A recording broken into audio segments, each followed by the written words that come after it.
Hey guys, this is Andrew Hoskins. I am an entertainment writer for the UDK. Welcome to my first vlog ever. Pretty exciting stuff. Tonight I'm going to be talking about Miley Cyrus Unplugged, which I just finished watching. I literally just finished it. It's like 9:51 right now, and the thing ended at 9, so it's less than an hour fresh in my mind.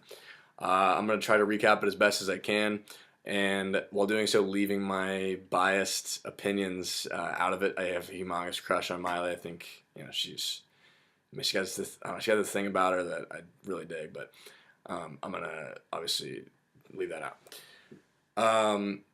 The entire concert was country themed, which I thought was interesting. Uh, she's actually from Nashville. If you guys didn't know that, I didn't.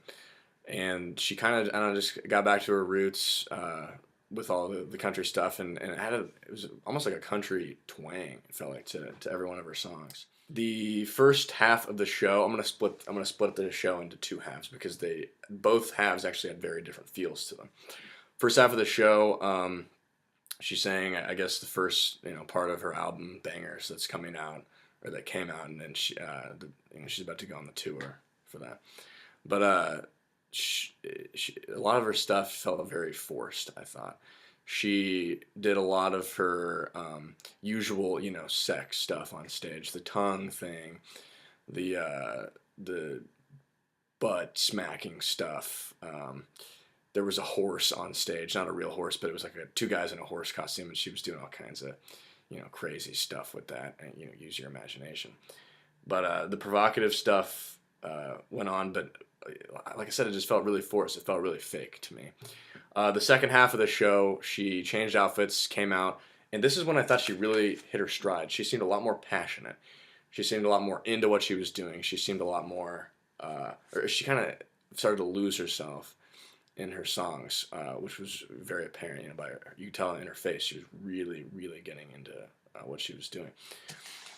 She seemed a little bit unconfident to me. I thought when I saw her interviewed by Barbara Walters a couple months ago, she seemed a little like she knew where she was going, kind of, but she wasn't quite sure of herself yet. And I kind of got that feeling at the beginning of this show too. But at the end, she really was, like I said, really starting to get into her stuff. That's when she sang "We Can't Stop" was the last song, and she also sang obviously "Wrecking Ball."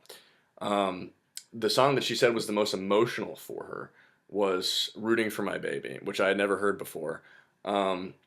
But she said it's a song that's really about needing love and support in her life, which she is, I guess, getting from her parents. But she specifically pointed out that, oh, yeah, this is a very emotional song for me. This is a very very serious thing for me. And I thought that was when she really started to get into her stuff. She really started to seem, like she really cared about it. And she was really serious about it. The finale was kind of crazy, but I mean, kind of cliche, and you could see it coming 1,000 miles away. Madonna ran out at the last second.